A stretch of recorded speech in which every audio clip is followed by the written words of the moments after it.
So maybe we could have a short episode. Yeah, I don't mind a short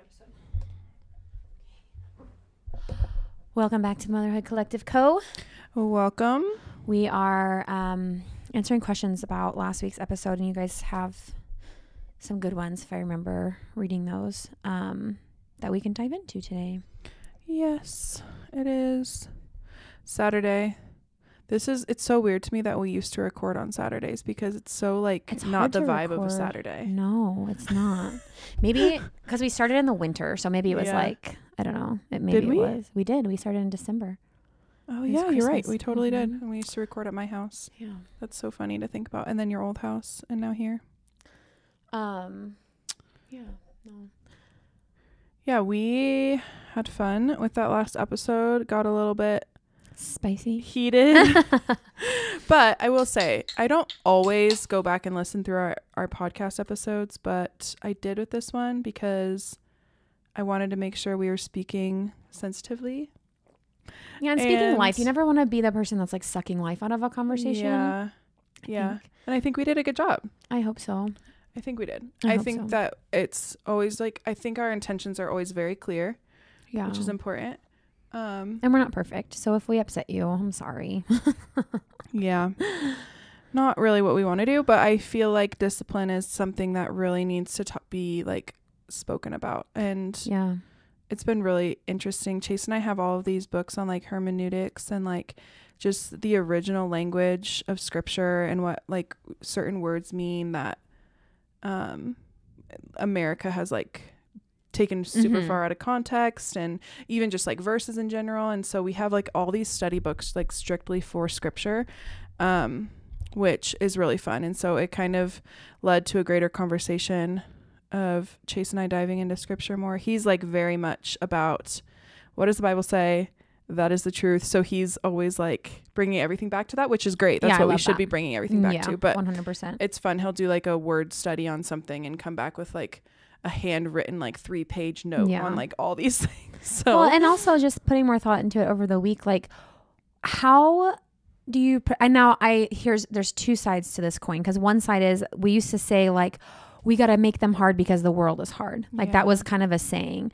But let's pull that back a little bit. How do you prepare them for disappointment and consequences in the world if they never experience disappointment and consequences in the home? You know what I mean? And it's not, I don't know. I think there's such a loving way to do that of if you didn't meet these expectations, we actually don't get to do this or whatever the discipline is that you set out in your home. I think that you need to, one, be loving, but two, make sure it's preparing them for how the world does operate. Because it's your job to prepare your children to go out into the world, and it's your job to prepare their hearts to return to the Lord one day. Yes, totally. You have to do both. And honestly, something I texted Amanda that I wish that I would have added to our last podcast, just on the topic of spanking, we won't dive all the way back into it, but something I told her later on was I just don't know where in the Bible we get the reference for spanking. First of all, the word, but then second of all, exactly what it is not laid out in scripture. There's so many things that have just been tied together over time. And then I think what's dangerous is when we just become very conformed to what is normal for society, and we stop questioning why we're doing the things that we're doing and get back to the basis of scripture, or have those hard conversations. I don't know. I think we're doing ourselves and our kids a huge disservice to just kind of do things the way they've always been done and not ask, but why, and follow that little instinct inside of you that might be saying this feels really wrong. I don't like it. So I don't know. I feel there's a huge freedom, I hope, in, especially if you're doing this only because you think that it's what the Bible's telling you to do. Yeah. I'm just really hoping that there's a freedom in sharing the truth. Yeah. And getting back to the basics of that. And I feel what Chase and I are good at with each other is he's really good at diving into all of I just said, all the word studies, all the details of scripture, all of these all things, he pieces all these things, and he just loves that. And the way that I think we balance each other out is I'm more big picture. Yeah. So he loves all the little details and all the theology books and all that stuff. And I bring back to the picture the heart of Jesus and the heart of the Father. And it's just like really cool to go through these topics together, because between the two of us, I feel like we figure out, you know, what scripture is saying for us and our family in context and light of who Jesus is. So I don't know. If anything, I just hope that it like sparks a greater conversation between you and your husband. Yeah. You know, and just like and more intention in the way you parent. Yeah. Yeah. And like a purpose for why you're doing what you're doing. 'Cause you will probably have to tell your kids someday why you're doing what you're doing. And if not, I know you'll have to tell God. So just like have a basis for like why you're making those choices. Yeah. Okay. How do I talk with grandparents about not spanking or our parenting musts when babysitting? So we had to do this because when my parents watched Noah when we were in Mexico, this was their first and only time they've ever watched my kids, because they live in a different state. Yeah. So it's not like it's something they get the opportunity to do.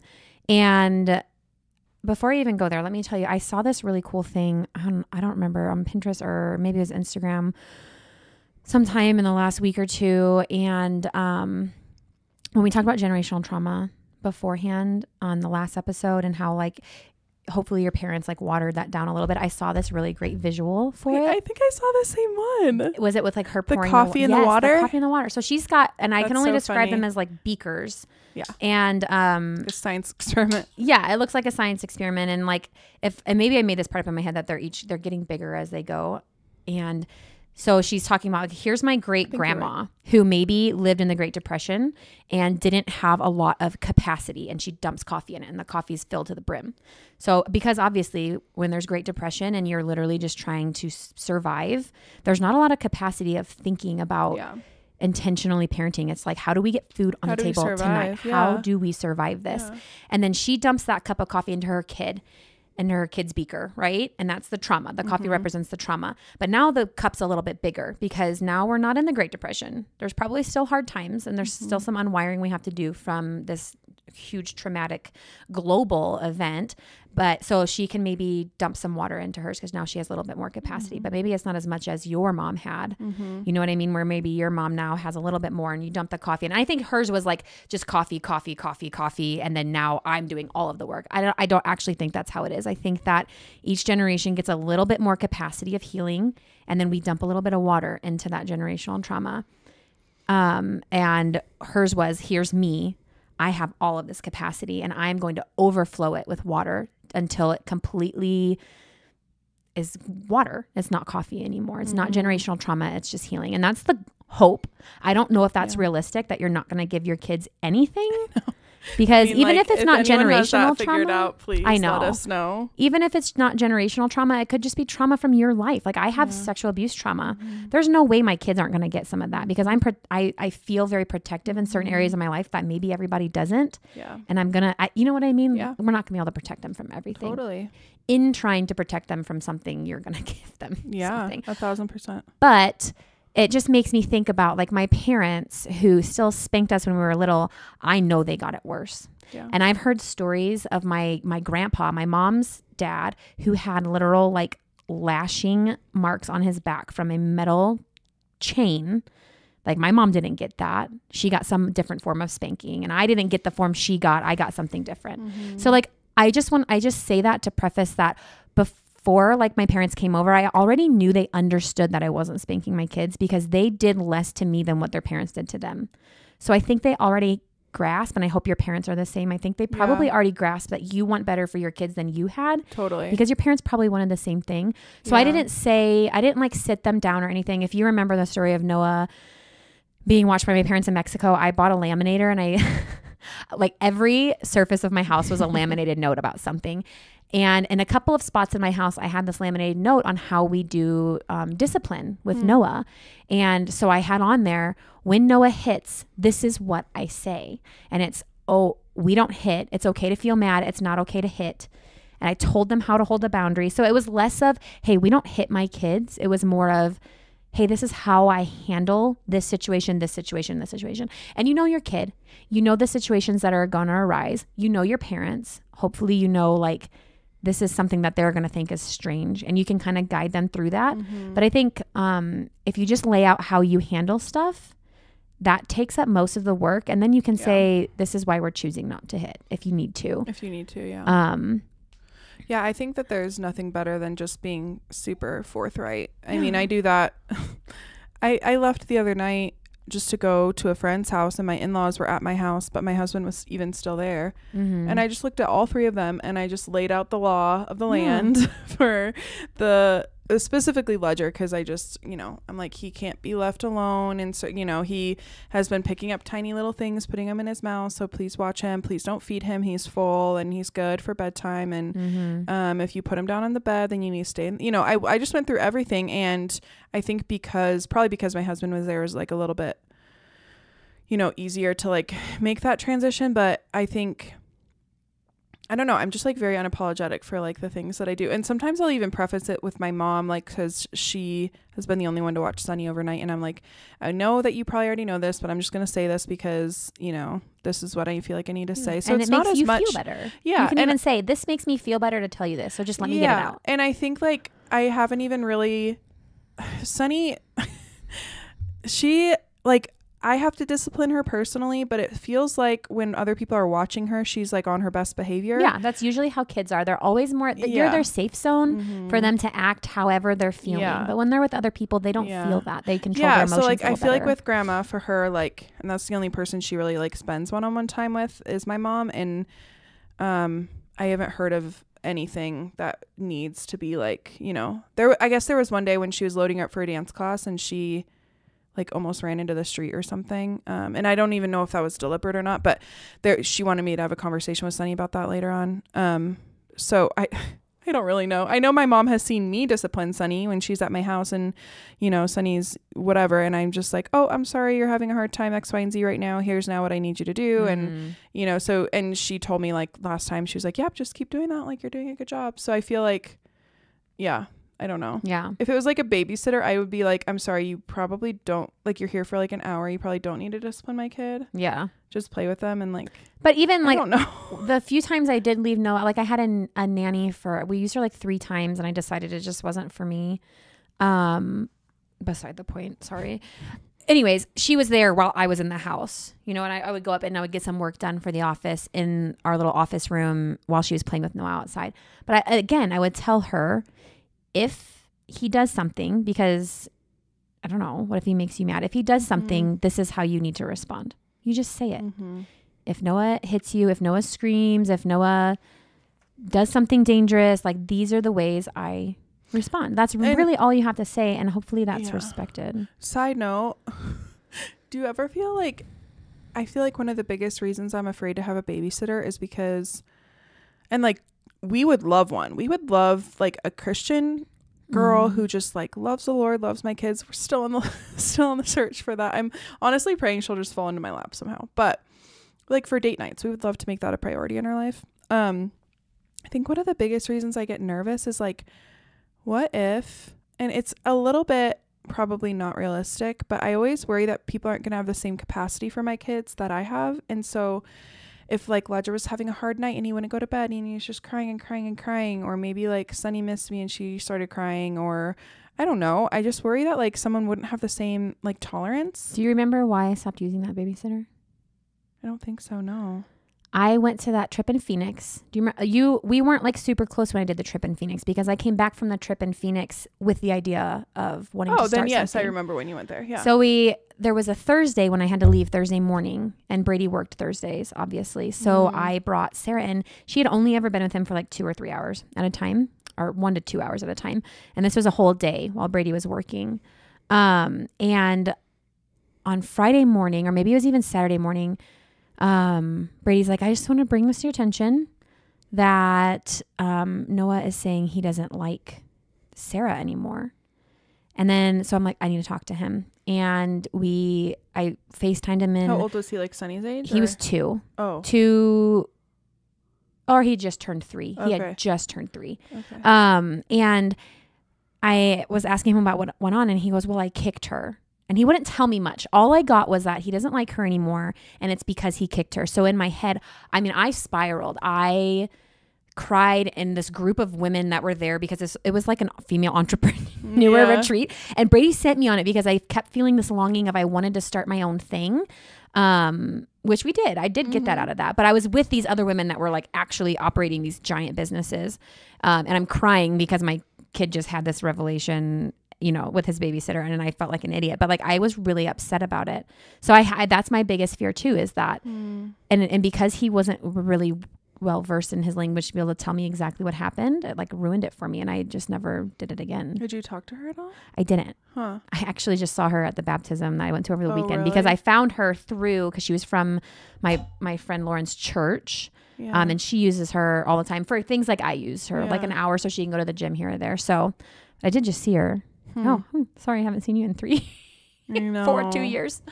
Anyway, so yeah, no, I totally get that. It is hard.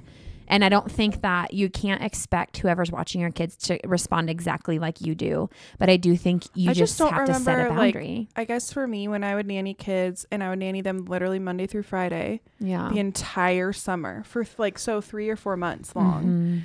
And I never remember like losing my cool on any of them. So I guess I just think like, I don't know why I have that like fear about things, but I don't know.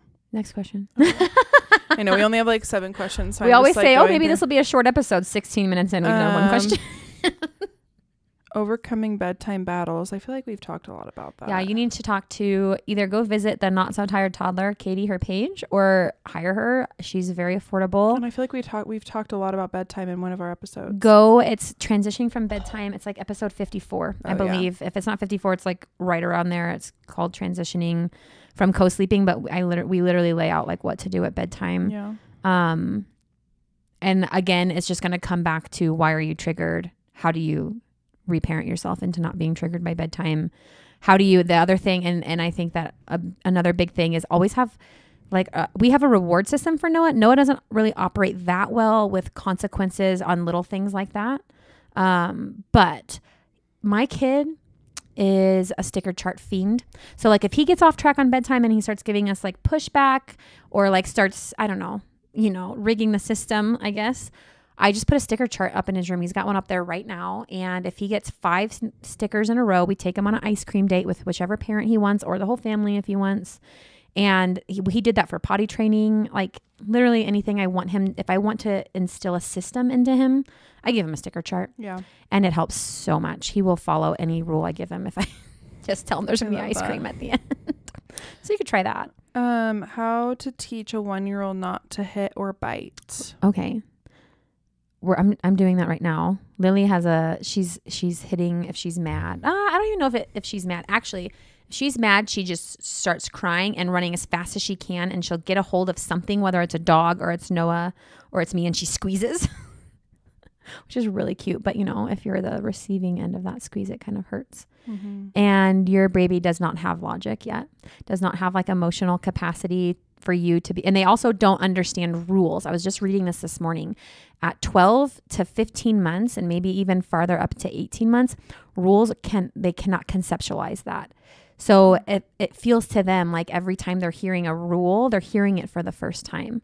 So you just have to be consistent, which I thought was really interesting, because right now the bane of my existence is my island chairs that Lily climbs up on top of. All of a sudden you turn around and Lily's just sitting at the island. Yeah. Which is kind of terrifying, because she could just fall off of that, and it's high. And I'll tell her 100 times a day, we can't climb on these chairs. We can't climb on these chairs. And it makes so much sense that I say that 100 times a day in, day out, and she still doesn't get it. But eventually she will. I think if your kid is biting or hitting, I would be very consistent with just saying we're not allowed to do that. And physically pick your kid up and put them somewhere else. So say they're biting a friend. You can't do that. Pick them up, put them somewhere else. Because I think a lot of it is like, I equate like young babies, like below 18 months, with like puppy training. Puppy training is something that I have a lot of knowledge and experience about, and it's like they need a redirection. Their brains are very similar. Their memories are very like short, and like what you just said, they don't have that like cognitive ability to make these patterns of behavior like labeled in their brain yet. And so the consistency and the redirection, they'll eventually get it. Because a lot of times it's like, okay, you know, maybe their teeth are hurting, maybe they're just frustrated. They obviously don't know how to communicate. And I feel like babies go through this period of time where they can understand a lot, but they don't know how to communicate. And there's this period of frustration. And I think that's when you see a lot of hitting and biting.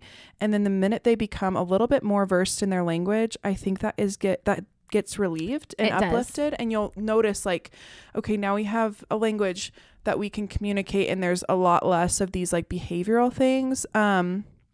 I will say it's very normal. It's very common, and I wouldn't get too worried about it. I would just try to redirect. If you're at a play date, pick your baby up, put him somewhere else. And if that continues, then, you know, just for the sake of you and your own friendships, I would just say, I think we're just going to go home. We're having a hard time, or give your kid a snack, or, you know, have them sit on your lap for a little while. Maybe they just need some kind of like connection. I was just telling Brady this literally last night on the way home from the park, because Lily was so tired and she was throwing a little fit when we were driving because she just did not want to be in the car on the way home. And I was kind of laughing because I was like, do you remember as a first time mom with Noah, when he would get mad and frustrated, like all babies do, I was so worried about him. I was like concerned that it was only him. Like, why is he doing this? What is wrong with my parenting? And with Lily, she does it. And I'm like, literally like, oh my gosh, that's so cute. Let me help you. Do you know what I mean? Like there's a huge shift. So if this is a first time mom asking this, I would just tell you like, it's okay. It's normal, and it will end, because now I have that perspective. Yeah. Like I wouldn't worry. Like I would not worry about your kid. I would worry more about if your kid is biting your friend's kid. I would worry more about your friends. Like protect other children. Yes. Because that's hard. Like I think Amanda and I have talked about this before, like on our podcast, I'm pretty sure. I think as a parent, all you want to see is that behavior is being corrected. And I remember there was this little boy that we used to hang out with when Sonny was younger, and he had a biting problem. And it was just very like dismissed by the mom, like, oh, that's just what he does. That's just what he does. And I'm like, but that makes me not want to hang out with you, because I don't like, I know that's just what he does, but I don't want my daughter getting bit, B, her learning how to bite. Well, this goes right back to discipline, because do you know, one of my first, no, not my first. One of my early interactions with one of our neighbors was her 3-year-old being very much a 3-year-old. And I don't know. And Noah has a very tender heart. So he upset Noah somehow. And Noah ran inside and cried. And then I went into Noah to comfort Noah, and we kind of chatted about it. But she brought her son over to my house, rang the doorbell, and there was an apology, and it was talked about. Like she reinforced that wasn't an okay behavior, and made sure that my son was okay, which that's amazing. Will forever like be ingrained in me. Like that's what you do. Right. Because I don't know, in this generation, we're very caught up on like, oh, we can't say no, we can't discipline, we can't, you know, whatever. But are you thinking about the other kid? Exactly. Right. Because you need to be thinking about the other kid too. Yes. To teach your kid how to be a good human. Yeah. Yeah. I think that's like the biggest thing that matters is like parent to parent. If somebody can see that you're actively like working with your kid, then that's just like immediately where my mind went when I saw hit or bite. I'm like, I'm not worried about the kids. They'll be fine. They'll figure it out. It's the parents. And if you have siblings, something that I've been working on is like if Lily, because she's got this thing where she throws things, and sometimes the things that she throws hit Noah and it hurts. But I always like give attention to Noah. I try not to immediately jump to Lily, because if she is trying to do something to get a reaction or like to get my attention, like I want to make sure that my attention's on Noah, who's the hurt child first. Which is a really good way to teach empathy. That's something that Eli even like spoke about either on our podcast or with me in private one time. And she was just like, if you guys don't know who Eli is, she was my therapist for like 10 years. I actually don't see her often anymore, but we still talk sometimes. She's very wise and she's amazing. And she was saying a big way to teach empathy is exactly what you said. If somebody gets hurt, you're way more focused on the person who got hurt than disciplining the behavior. You make sure that person's okay, and that's where the focus is. And then you take your kid aside and you're, you know, speaking to them or taking them home or whatever you've decided to do. If a toddler has anger issues and is extremely aggressive, can lack of attention be a cause? Yes. Yeah, and I would be curious to know what extremely aggressive means, because there could be some kind of behavioral thing. I know we just said don't worry about your kid, but if there's like an extreme aggression, I don't know that it's like normal for a toddler to have extreme aggression. No, so I would think like my initial thought is behavioral, nutritional, and like are their basic needs covered? Have they slept enough? Are they nutritionally satisfied so they don't have any weird deficiencies that we're working with? And then are there outlets for, like, on Sunny's, on the days where I'm like, wait, what is going on? They're the days where we didn't have a good breakfast. She might have missed a nap, or she didn't sleep in, as much as she normally does. Or maybe there's been several days stacked up where we didn't prioritize sleep. We didn't get to go outside and like use our bodies and be in the sunlight and run around. And, so are all of those like basic needs covered? And if they are, and you're still seeing these issues, then I would look at what kind of attention are they getting? Are they only getting attention when they exhibit a negative behavior? Because then you are like unknowingly conditioning your child. Once again, this goes back to like how dogs are. It's like if you might be unintentionally doing this, but if you're only paying attention to your puppy when they pee in the house or when they bark at the door, they're going to do those behaviors more because they want your attention. So it's just the same as a toddler. Like, are you only talking to them when they make a huge mess or when they ask for something, or and what kind of connection do they need? Because some kids really need you to sit down and play with them. Some kids really need cuddles and slow time. Some kids really need to get out of the house and play. So like, it really just, are you tuned into your child's like connection needs? Yeah. And like, what big changes have transpired recently? Like, did you recently move? Is there a new baby in the picture? Has your husband started working longer hours? Do you feel like you're battling some kind of, mental or emotional or physical struggle yourself? And just kind of like, I think taking inventory is really helpful to tackle an issue like this, because otherwise it's going to feel so arbitrary and vague. And I think a lot of times the solutions are more simple than we think. Yeah. When you say, it's like, no, I agree. Actually, we need a lot more iron in our diet. And I think we need a little more sleep and more sunshine and more activities to like, I think some kids are so smart and we don't give them that credit, and they need to use their brain in a way that's like, maybe they need a sensory table once a week, or they need, some kind of challenge or fun thing that makes them like think and use their brain a little bit more. Because I think I go crazy when I don't have those opportunities, No, I agree. And are they speaking? Because if they're a toddler, have they hit their like milestones for words, which are so broad, but like, can you talk to your pediatrician to see if there's like some kind of, because there could be like a speech delay. Maybe they need some occupational therapy, because that is so, I imagine that would be so frustrating. And to continue on into toddlerhood, into preschool years, and not be able to express yourself other than physical expression could be a problem. Yeah. And I won't shove too many of my beliefs down anyone's throat, but I will say, if you're dealing with aggression and you label it extreme aggression, I would be really strict about limiting food dyes or ridding them completely from your kids' diet, like, and genuinely see, because food dyes like really light these poor babies' brains on fire. And I've talked about this before with Sunny, where it's one of my hard and fast things with her. I know that's a hard thing, and they're in a lot of different things, but get serious about that for like a week or two and see if that makes any change in their behavior. And I would also say, just like, don't be putting an iPad in their face. Yeah. Turn the TV off and open the back door a little bit more. Yeah. Because that, I think the constant dopamine drip from seeing the screen, take that away for a second. Of course, that just makes so much sense to me, that they are going to be angry and express themselves in the only way they know how to. Yeah. So there's there's some things you can try. And I only went down that route because you said extreme aggression. Yes. I know that there's like little tantrums here and there, and there's things that can be frustrating, but it should be very easy to like soothe your kid and redirect. Yes. And it shouldn't be, these. Agree. We'll do that one last. What do I do when my brother's daughter hits her cousins? My daughter and my sister's kids. The parents laugh it off, or they say nothing. My sister-in-law is very passive and gentle. Which is great to be gentle, maybe not great to be passive. We've got this situation, which I've talked to you about. I hold a boundary for my kid because my kid can't hold a boundary for himself.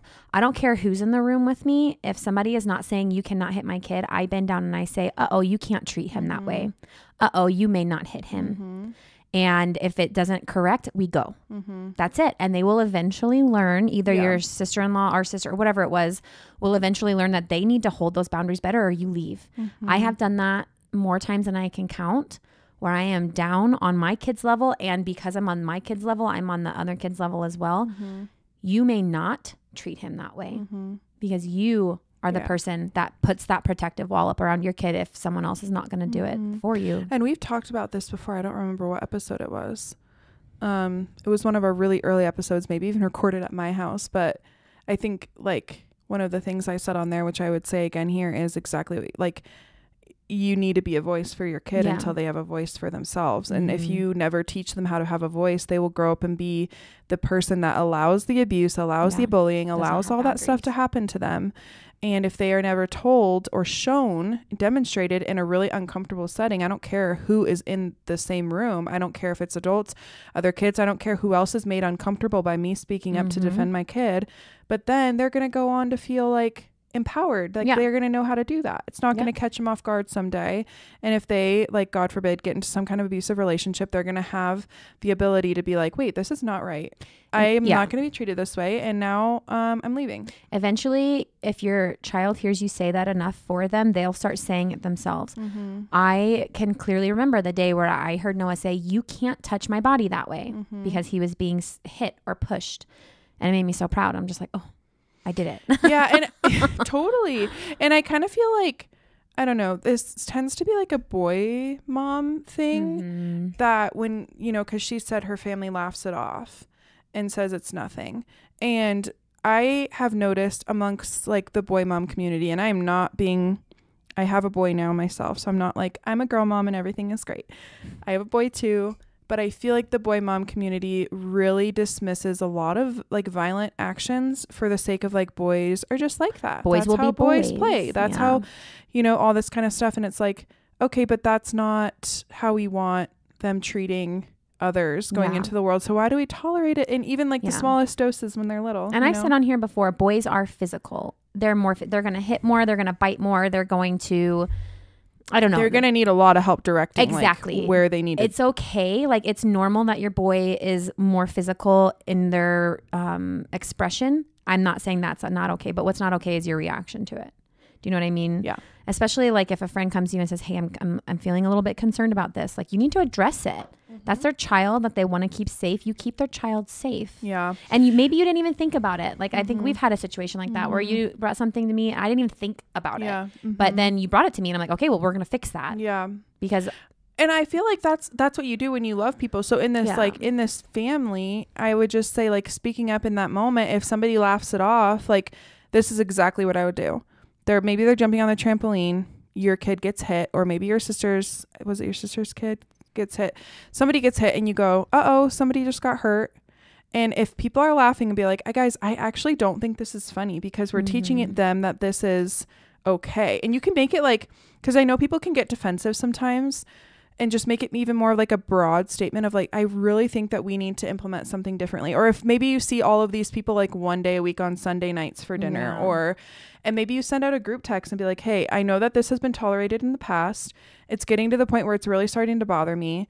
What can we all do to make sure that this doesn't happen anymore? And just kind of like make it like us versus the issue. Effort. Yeah. Instead of you versus them. Yeah. I think that's always like very diffusing to be like, hey, how can we like all come at this together and figure this out? And then if things aren't respected, I just like, I would remove myself. Like if I had already voiced something and it wasn't being respected in this setting, like your kid is still getting hit, I'd be like, I'm not really comfortable coming anymore. I've told you guys this makes me really uncomfortable. It bothers me. I don't like that this behavior is being demonstrated as okay.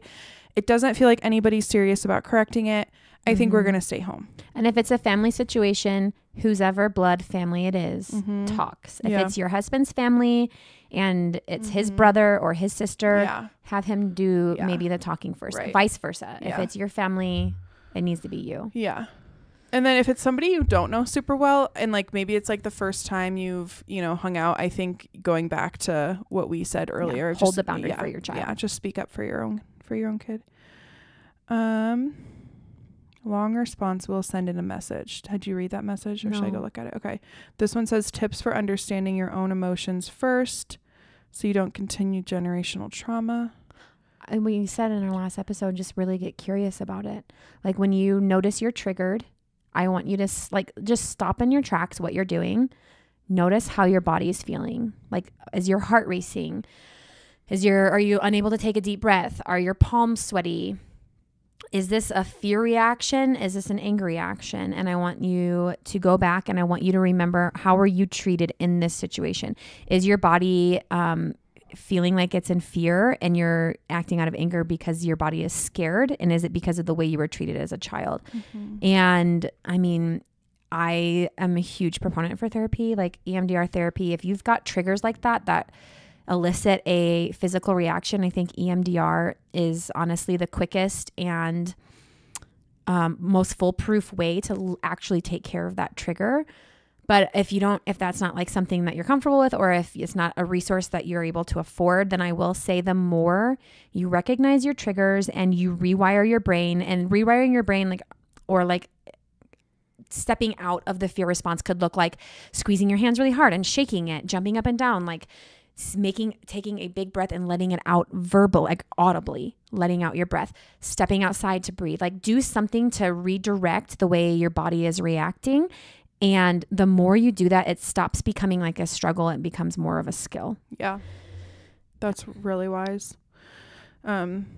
I would have just said therapy because I think sometimes, and that's what you said. Yeah. You need to. I think therapy is really important. I think it's important for everybody because I just think even if you don't think that you have anything going on, you do, and you want to know about it and hear about it before your kids tell you about it someday. So yeah, the battles that you choose to fight now are battles your children won't have to fight. So by you going to therapy now, hopefully will mean your child won't have to be talking about those same things in therapy later. Yeah.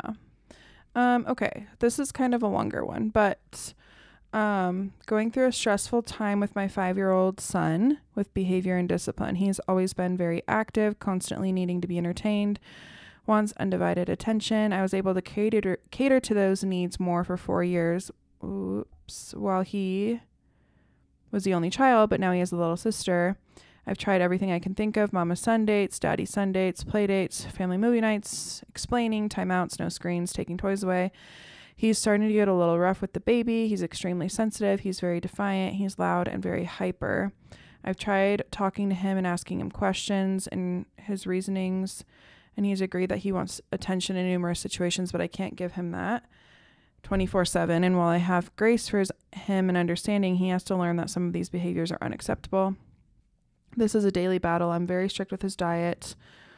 I've limited certain foods and dyes. I've also considered getting blood work done. I just purchased Genexic Calm tablets. I just want to see my boy be happy and my family to be joyful. My heart has been heavy. I'm really sorry about that. That sounds like a really all-consuming.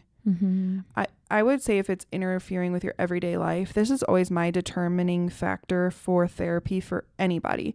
If there is something about your life that's interfering with your daily life, like it's constant, it's all day, it's every day, you've tried all the things, I would go to like a child therapist and see if there's do therapy with your child too. Yeah, do therapy with your child, or like my two initial thoughts were therapy and then also maybe a heavy metal detox.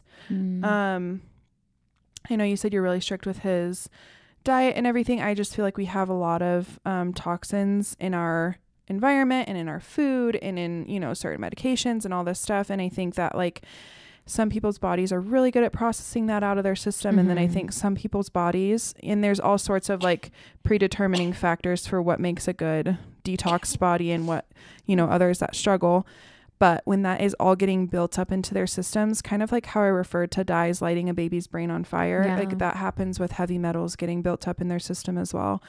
I mean, I detox my dogs from heavy metals. Like I think that everybody should detox from heavy metals like pretty regularly, just because I think they do cause issues, seen or unseen. What would you say about all that?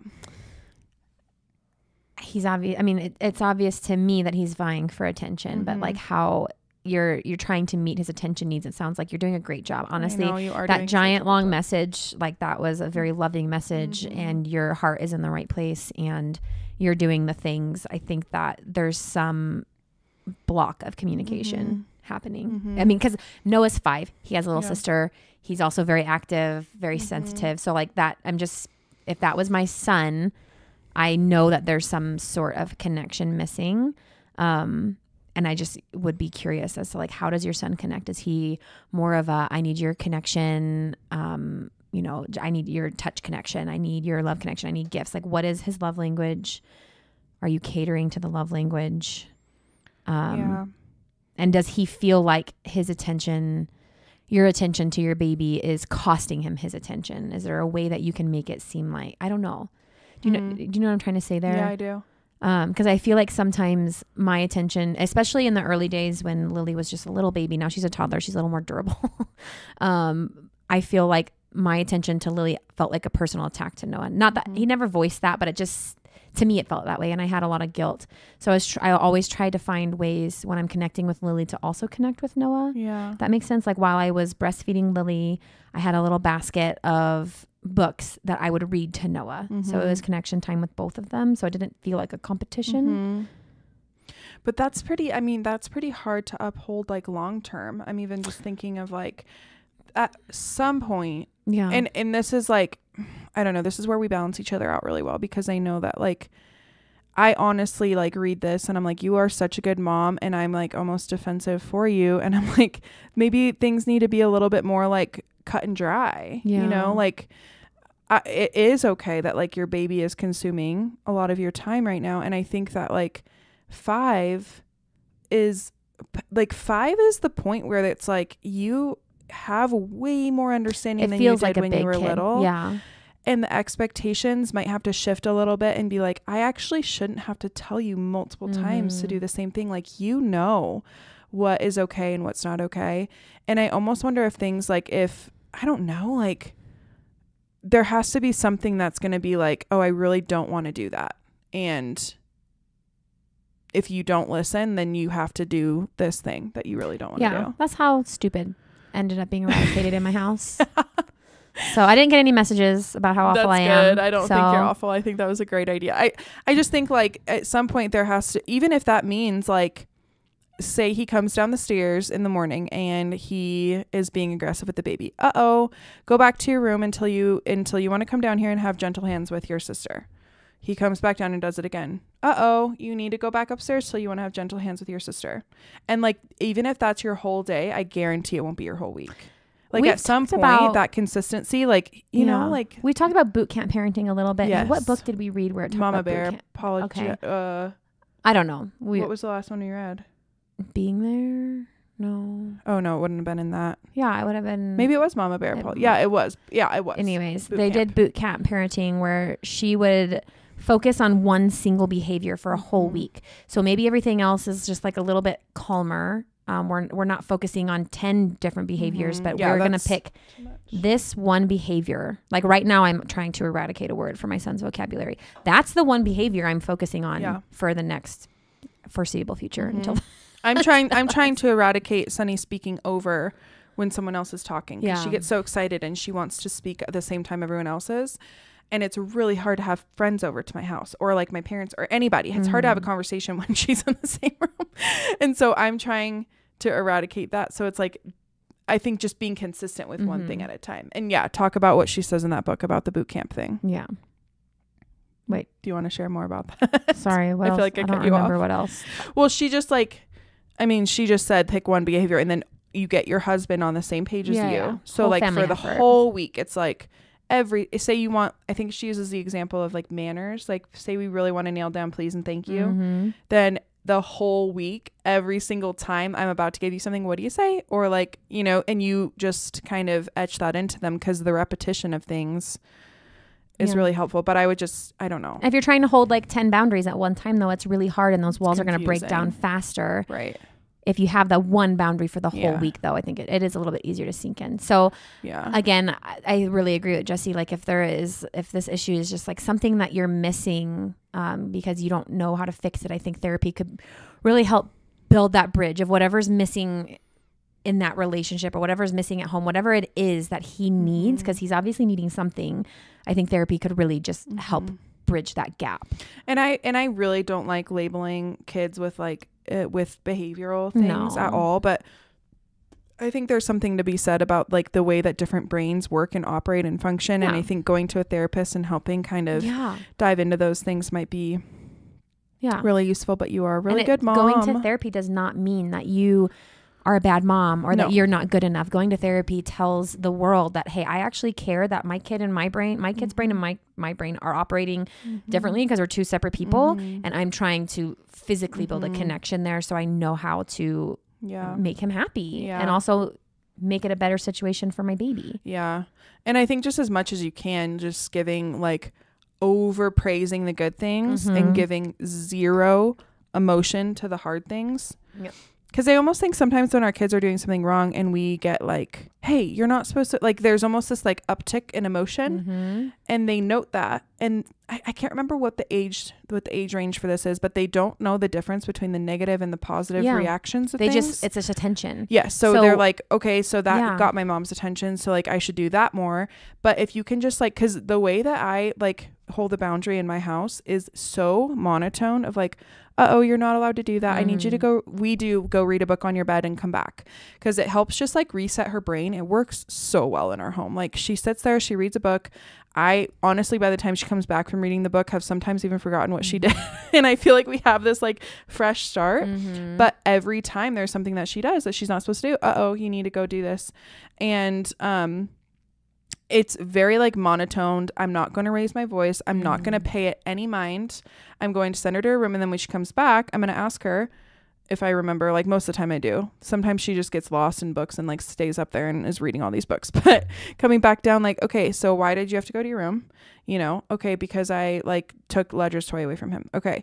And why are we not supposed to be taking Ledger's toy away from? Or if you do want that toy that he's playing with, what's a better idea? Like maybe you could go get him a different one, or maybe you could ask mom. You know, like talk them through the alternative solutions, but praise the good. So and that also comes back to what we said last time. It's not the time to correct an action in the heat of the moment. You need to de-escalate first. And then I'm also wondering if he thinks that the only way to get attention is by making you mad. Yeah. So maybe if he's being aggressive with the baby, don't even pay attention to him. Grab your baby and give attention to the baby, because that's a negative reinforcement in its own. Oh, I'm not going to get attention. She's going to get attention. She's going to get more attention if I hit her or whatever. Yeah. And then be on the extra lookout for like the good behaviors. So like say in that situation, like she's taking toys from Ledger, say I witness her bring a toy to Ledger, or I witness the whole switch that we talked about earlier or whatever. I am like over the top praising that behavior, and I'm super proud of her, and I'm encouraging her in that, and that is the attention. I mean, I swear, you guys, puppy training and toddler training so similar, because it's like the positive reinforcement. How do you get your dog to behave? You could put a shock collar on them. All that's doing is instilling fear into them. They're not actually learning what they're supposed to be doing instead. Every time you give a treat and a good job to their good behavior, they're going to want to do that more and more and more often. And I find with Noah, because when she was saying all of this stuff, a lot of things reminded me of my son. I said this already, the sticker chart thing, but finding opportunity for him to do the right thing. So there have been sticker charts for just about anything in my house. Because if I find that he is having a hard time listening, like if he's being really defiant one week, and we did this all the way back at 3 years old, I would create a sticker chart, and he got a sticker. If he put his dish in the sink, he got a sticker. Just like little things that I know he can do that will give him so much like self-importance and connection with me if he can just put the sticker on the sticker chart. And then if, at the end, if he gets a sticker, I know we've done it multiple ways, but there's little prizes for the day and big prizes if you do multiple days in a row. If you get all the stickers for a whole day, I'm going to read you 2 extra books at night, because he's, again, vying for connection. This is my way to connect with him. And then if we do this for 5 days in a row, I'm going to take you out for ice cream. You know what I mean? Like, I find that finding opportunities for Noah to be rewarded for the good things is easier for me to start correcting the defiance, because the defiance is always like a need for wanting to be praised for him. And that's not every And kid. You need to be like clear and consistent. We talked about this a lot, but like be clear and consistent. Decide with your spouse what is the most important behaviors that we want to correct. be on the same page with it and be concise and clear in your communication as to not like confuse your kid. Yeah. We just bought a fruits of the spirit chart, and if I see Sunny like exhibiting one of the fruits of the spirit, she gets like a little pom-pom inside of a jar, and when the jar fills up, then she gets to do the same things that we're talking about, like ice cream date, go to Hobby Lobby. I asked her what she wanted to do when her jar fills up, and she said go to Hobby Lobby, and I'm like fine with me. You know, go on a date, whatever. It's fun. Okay. We only have one more question left, and it's completely off topic, so I'll ask it in a second. I hope I'm not rubbing anyone the wrong way with how much I'm comparing toddlers to dogs. If you know me, you would know. If you know me, dogs are of the utmost importance. Yeah, if you know me, you would know that like my love for dogs, like especially before I had kids, like my dogs were my kids. I poured all of the research and passion that I pour into parenting now was towards my dogs. I could tell you everything that they should or shouldn't eat, all of the causes to all sorts of diseases and crap that happens with our dogs, all the behavior stuff. So like it's a passion and a love for mine. So I'm not saying that to like demean the experience. I'm saying that to like actually level with, you know, how much we love our kids, and the toddlers are just so malleable. Like, and also, they are I just think like sometimes discipline means teaching and training. We put too much pressure on toddlers sometimes to have logic. Yeah. When that comes later. Yeah. So I think comparing it to we understand puppies don't have logic. Right. So we should understand just as easily that my toddler does not have logic yet. Yeah. Okay. Someone just said off topic, but what are you two most excited about for life right now? And then we can wrap up. Ooh. We were just talking about this in movies. I've been thinking about all of this. Is taking Noah to Disney World. Yeah. So I've come up with this. I've been reading a lot of books, and we talked in one episode about The Life-Giving Home, which I read, and it was phenomenal. Will be something I come back to. After I read The Life-Giving Home, I read Holy Hygge, which is Hygge, that like Swedish word that no one knows how to pronounce, which was very similar in like creating traditions and making your house. Hygge is like the Swedish term for like rest and home. It doesn't translate well because we don't have it. It's like creating a homey space that people feel a part of. Yeah. But it's Holy Hygge. So she's like, how do we bring Christ into that? And now I'm reading Memory Making Mom, which is like creating traditions in your family so that your kids have these amazing memories. And throughout all three of those books, they talk about like a special thing that they do with their kids where it's like one-on-one time, and it's just like a once in a lifetime thing. And I was thinking about, because I want to go to Disney World, and we've taken Noah before. My husband's, I call him crotchety, but like he's probably just more realistic than I am, where he doesn't like sitting in line and all the people and it's hot and a long day. So like Disney World's not something he's thrilled about. So I said, what if when our kids turn a certain age, like what if every kid gets a Disney trip alone with mom at 6 years old? It's such a fun idea. Like what if we go on the plane by ourselves, stay in a hotel by ourselves? Literally we're just me and him or me and her at 6 years old, and they each get it. So it's not like a competition thing. It's like, you got this when you're 6. Now it's Lily's turn, and so on. And how much fun would that be? I love that so much. So that's all I've been thinking about the last few weeks. It really would be so much fun. I was like thinking about how I could make that work for our family too. I haven't thought of it yet, but I think like the spacing out of babies, you can't be pregnant and you can't be nursing. Yeah. Or else you can't ride any rides with your kid, which kind of defeats the purpose. Yeah. But I think just the whole traditions thing is what I'm kind of obsessed with right now. Because I'm also, we're doing stuff in our backyard. I'm like, I want to do like s'mores outside and movie projector on the house every week in the fall. And like that be a fall tradition that Noah just gets so excited for. And I was just listening to a chapter on like, what do you do when your family's sick? And I was like, oh, I already have those. I make homemade chicken noodle soup. I buy like ginger ale, which we don't usually give our kids, you know, like there are things to always look forward to in every season. And I'm constantly trying to figure out which ones can I add into this. Yeah, I know. So that's what I'm most excited about. It's traditions. I love that. I know. I kind of feel like we're in similar seasons like always, that. Just we're best kind friends, of like trying to figure out, just like the rhythms of things and just like making childhood magical. Yeah. This morning, Sunny has like a little fairy garden that we built together last week. Do that so we just went to Hobby Lobby, got all the stuff to build a fairy garden, and then I was like telling her that on Saturdays, like the fairy will bring some kind of like fun little trinket. And so I just collected all of these, like they're just like the tiny little jewels and just like little like sparkly things. And then we picked out like a treasure chest that she can like go out. But anyways, I was like, I think that the fairy's gonna like give you something every Saturday morning. And so this morning she's like, oh, what day is it? And I was like, it's Saturday. And she like went out there and she grabbed, they're just these tiny little like pearls that are like there's like a circle. They're literally just jewels that I found. And Yeah. she was like so excited about them. And so is amazing. I feel like most of my excitement comes in like making my home beautiful and making my childhood magical. Yeah. So that's like where my joy is, which is why yesterday I was like crying randomly because I don't know, like I was like just having a really hard time thinking about never having, like being in a stage of life where you don't have a baby. Yeah. And I don't know why it got brought up because Chase and I had kind of like arrived we went to the Minions movie yesterday, Amanda and I, with our families, and we had got there a little early. So we were driving around, we went to go get tea, and I just like got really emotional. I don't remember why. Like Chase said something that was like, I don't know. He was like reminiscing on something special with him and Ledger, and I cannot remember what it was.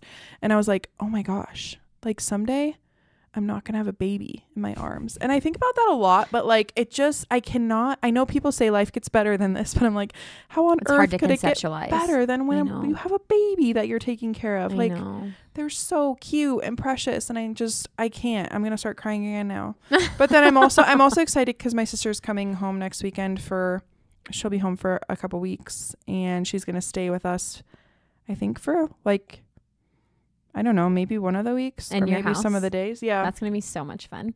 So I ordered another mattress and I'm just really excited. She texted me. She's like, I just want to like have coffee in the mornings and just, I don't know, be together. And I'm just excited to do that. And you know what's so special? And I found this with my family when I moved away was when you don't live together, the interactions that you do have become so sweet. They become, everything feels nostalgic, everything feels memorable, everything feels so intentional. So yes, you don't have that like daily of just like meaningless conversation, which is like important in itself. I crave that, just like meaningless stuff. Like we're together so much that you could be over there doing your own thing and it's just meaningless, but it feels so special. You lose that, but you gain this like weight to every moment that you spend together. Right. And there's no time for conflict. There's no time for arguing. Not that you had that anyways, but there's no time for like the stuff that isn't important. Yeah. You know what I was telling Chase that we like, I feel like we've been talking about Amanda and Maverick like they died. We'll just like have these moments where we'll both like tear up and be like, remember blah blah blah blah, and it's like they're still here but they're like not, you know. And I was telling Chase I just felt like Amanda is she's like the best at just like existing around you. Like you kind of just feel like you can be around her, but like there's no expectations. There's no like, you're not gonna like upset her because she's just like such a like, I don't know, like she just is such an easygoing person. She's just easy to do everything with, but like nothing with at the same time, you know. And I was like sitting there like, it's just so special. And Chase had to be like, she's not dead. She'll be here next week. But yeah, you start to realize like how special things are, and then you just are able to like, I don't know, appreciate it, I guess. And I'm excited to do that. So that'll be fun. That was a fun question. Someone asked us. It was Susie. I think is it Susie? Is she the same one that was like, I find it funny that Amanda says doesn't read smut. Yeah.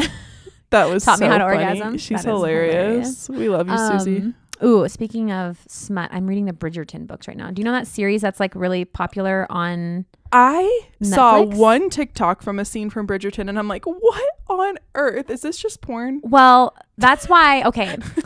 Because like what is it? Enlighten Brady me. will not watch anything that has any nudity in it. Like he won't even watch something that has a butt. He just like he's very. How do you know that ahead of time? We look it up. Like if it's rated, if it can have nudity in it, and if it's PG-13 or above. Yeah. So we always look up. It's like if you want the website, you can email me. What are we in 2010? You can send me a fax. You can DM us. But we look up, there's like these websites you can look at why something's rated something, and they will break down literally every, like the second it happens, what it is, all the way down to like a G rating. It's okay, magic. That is literally so amazing, because even last night we're sitting there and we're like, we want to watch a movie together, and then I'm like, but do we? Neither of us. We were both like, can we just have something like wholesome and holy and like great? And then we like, I'll look it up. Maybe I'll post it on our Angel story. app, which has like all those Christian movies and stuff. But it's so hard on Netflix right now. Everything has everything, and Netflix is sticky because they just rate everything TV mature. So it could be totally fine and it's still rated TV mature. Anyways, Brady is very protective of his spirit. Very, very, very protective. He wants to make sure that his internal self is a place where the spirit can dwell, which I respect that so much. So like, I'm not going to watch Bridgerton with him. And also I find it very easy to just press fast forward 30 seconds when smut comes on my books. But in my head, it's like, there's a reason everyone's obsessed with this. And it can't just be because there's sex scenes, or else I'll be watching porn. Yeah. So I'm like, I'm just going to read it.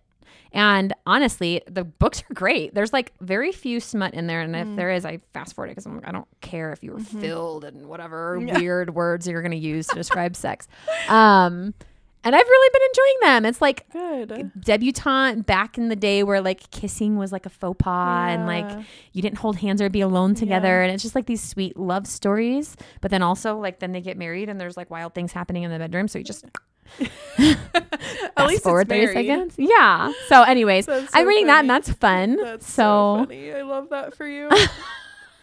I love that. I really do. I think I will like experiment with some kind of fiction. Yeah, I think I will, just because you have so much fun with them. It's like I clearly am missing out on something, and it's exhausting to feel like you have to learn all the time. I know, and I feel like when I'm listening to like all these books I've been listening to, it's almost like this. It's not anxiety. It's like looser than anxiety, but like I feel like I'm not going to remember this.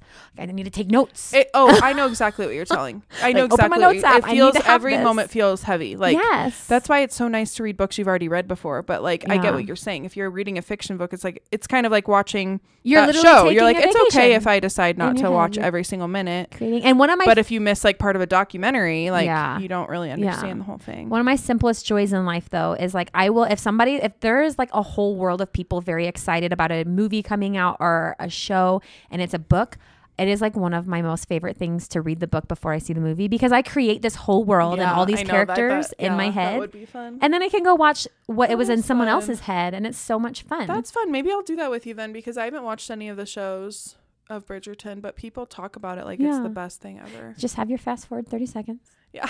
So you don't have to hear. I don't know. That stuff doesn't like and I know you're saying the same thing. It doesn't like throw you off. Like I know Chase protects his heart the same way that you're saying, puts those boundaries into place. But I'm like, that stuff doesn't really like, I don't feel like it throws me too far off base. I'm kind of just like, if anything, it might be like, oh, now I want to go have sex with my husband. Yes. I'm not like, oh, I should like, like go cheat on my husband. Well, I don't know if we ever talked about that in our How Do You Get a Sex Drive back. I'll go read some smut. 50 Shades of Grey, anyone? I know. I'm like, yeah, protect your husband's heart by doing that with yourself and then going back to him. Go read those books and then just go back to your husband. Yeah, fun. Oh man. Okay, JK, not if you're convicted about it. We're at an hour, so this is a normal length episode. We said maybe we'll be short. We never do that. When I say we're gonna have like a short episode, then I just feel like I can like elaborate on things more, which is sometimes good, No, it's good. So we're not just like rapid fire. All right. I am going to do my best to release this by Monday. No promises. Okay.